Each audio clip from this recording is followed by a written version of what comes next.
Dios te cuida. These are only 3 of the many wise words my great-grandfather left behind.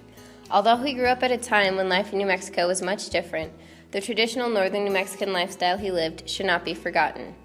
For Levi Romero's class, Cultural Landscapes and Traditional New Mexico Villages, the midterm and final project inspired me to find out what elements of a traditional northern New Mexico lifestyle were part of my family that might still resonate today.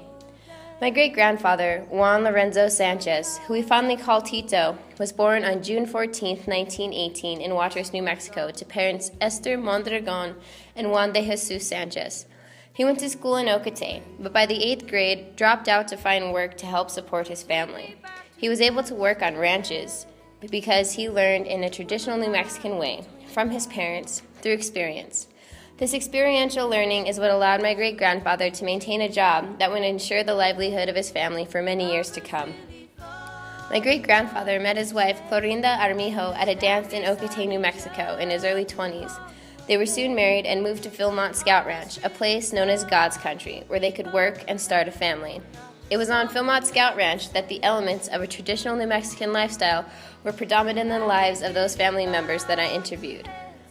My great-grandfather is a living legend at Philmont Scout Ranch.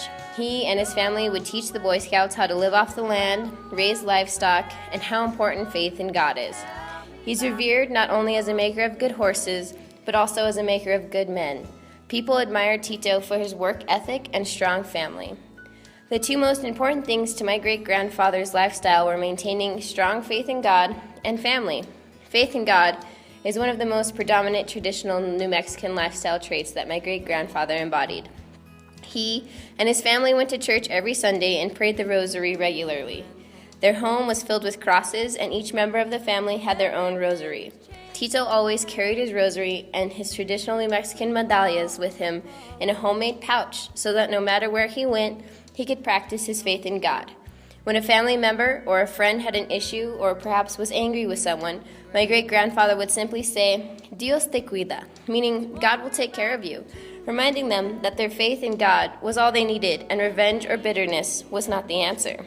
Although these acts of faith were significant, it was the impact of my great-grandfather's faith that occurred in everyday life that made him truly amazing. My Auntie Bella recalls. My daddy's foreman on the horse department, okay?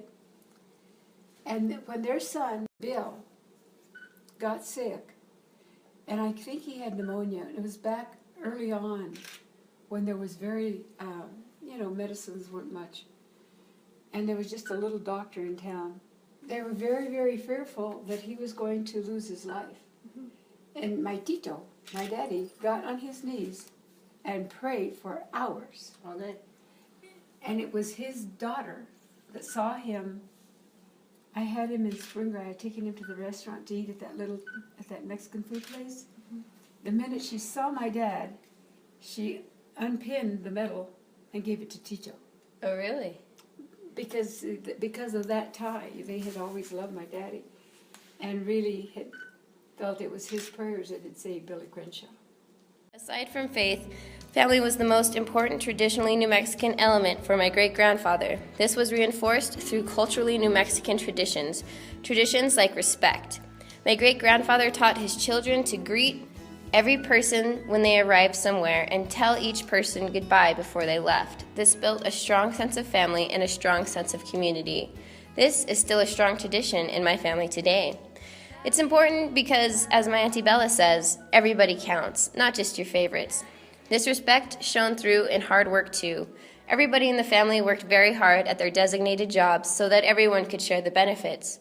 With all the hard work, sometimes people in my family would get sick. They would use traditional remedios like manzanilla for stomach aches, fevers, and the flu. Osha, a root that my great-grandfather carried in his pocket for treating colds and a sore throat. Paleo for colds and indigestion. Yerba buena for nausea and indigestion.